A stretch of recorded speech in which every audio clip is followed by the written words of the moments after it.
and I think she's aware of what are the possibilities of her case and impeachment case, and Yeah. I think she's also preparing for it, and but she's very quiet at the moment, and I really like it that she's not too much out there and she's not too much in media, because I think it's time for her to prepare and just be quiet and just do what she needs to do. Because Yeah, but at the same time, in this kind of setting, as one who works in DC, and I understand the political machinery behind the scenes, usually in a setting like this, if the vice president, and again, I'm not comparing our system to that of the Philippines, they have their own, and it's just I see some similarities. For example, when the President Marcos will say, Marcos Jr., when he says, well, it's up to the Senate if they want me to move forward, that's to me the signal right there, because that will justify the decision. So he will come and address the nation by saying, you know what, I am just serving the Filipino people. Here is what the Senate told me to do. That's a political maneuvering. That's political manipulation. And this is what I believe. And again, I speak from the position of neutrality. I am an outsider. I have no say into this because I'm not a Filipino person or citizen, that is. But the logic tells me that who's going to be harmed in this process is the Filipino people.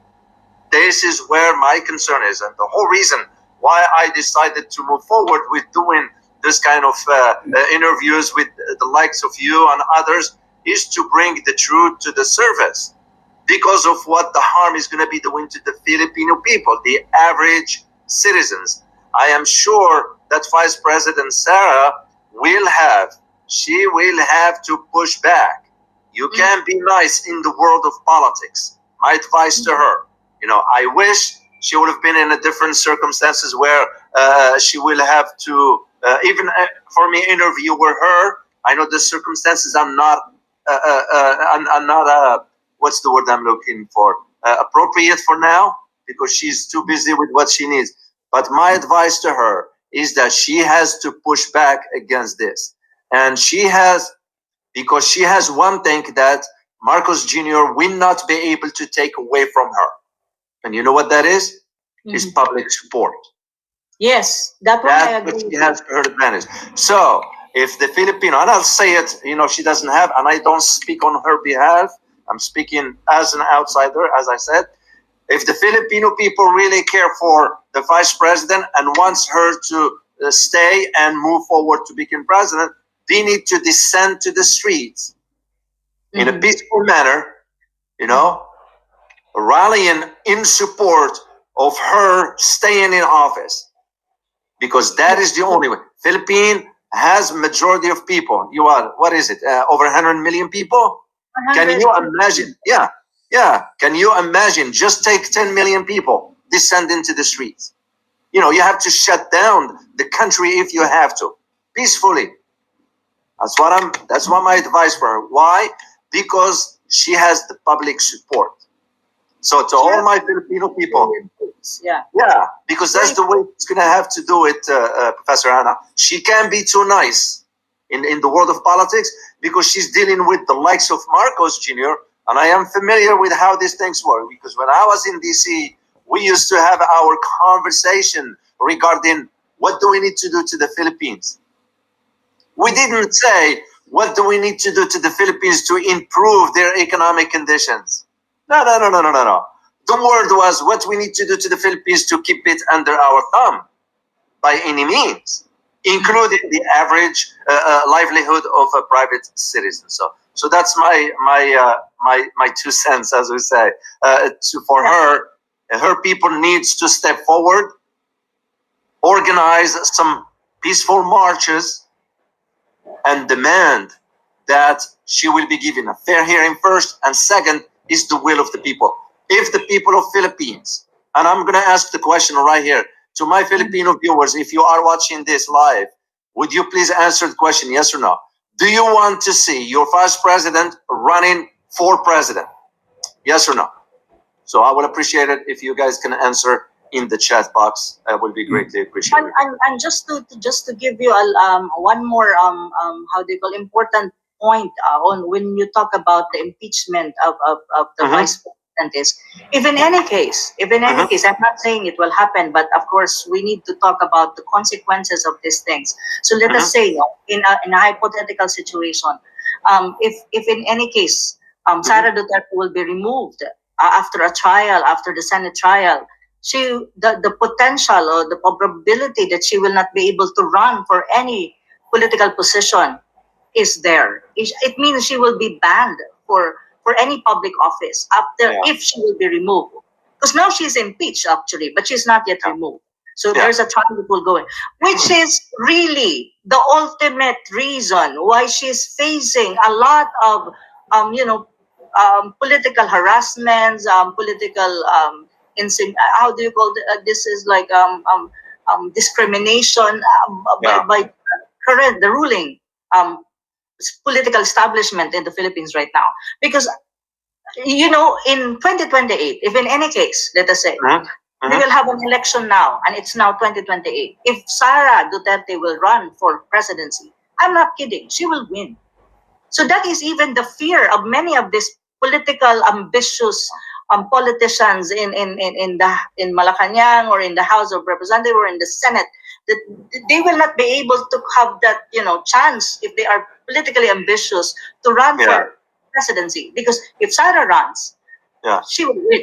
But that is the ultimate reason why she needs to be out of the political landscape of the Philippines, so that whoever are ambitious to be in power and to continue to stay in power, will be able to do that, because there's no stumbling block against them anymore, because there's only one person right now, to be very frank with you, David, in the political landscape of the Philippines. When you talk about politicians, there's only one that would stand against the Marcoses and the Romualdez when you talk about election in 2028, and that's Sara Duterte. Now, if they want to stay in power, they need to eliminate this person, politically speaking.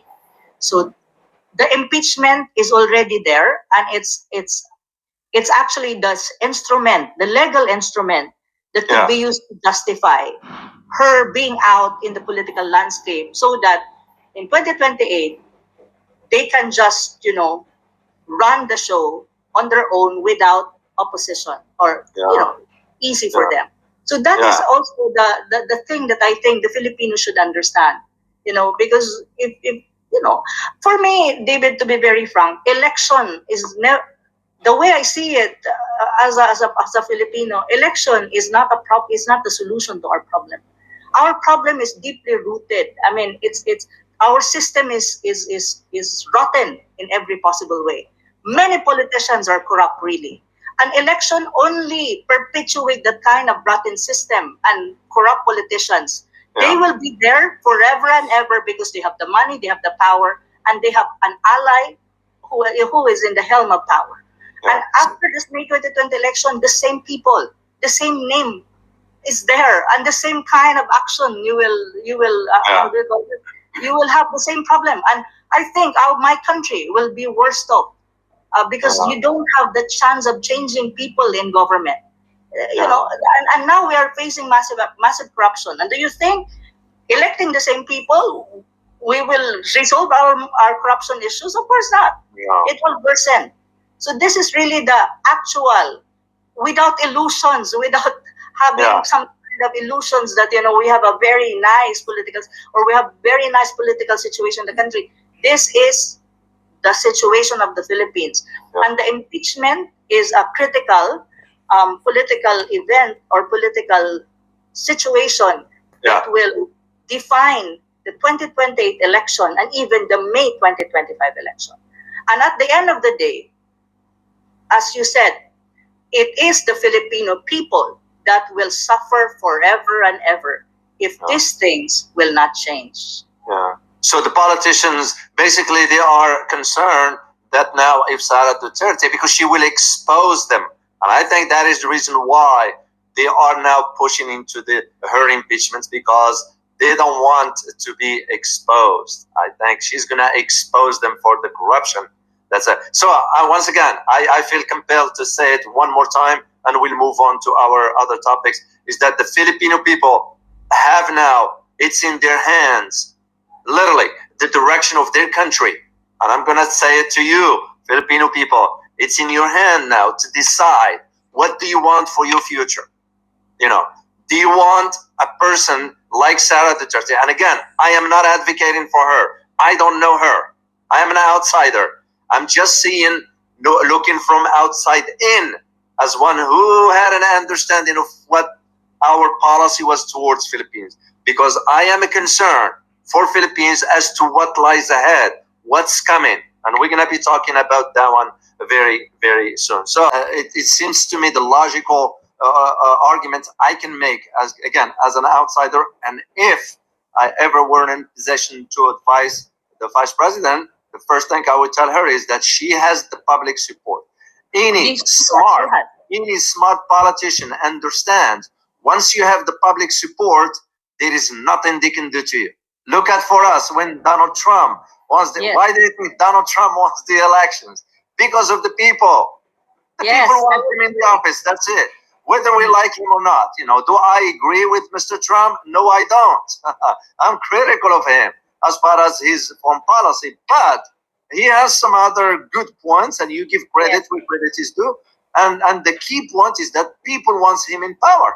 The same thing could happen in Philippines. So it's up now, and I'll say it one more time for the last time here. It's up now to the Filipino people to decide. It's in your hand, Filipino people. If you want the vice president to be the next president, you show your support by descending to the street peacefully and make your voice heard. Simple as that.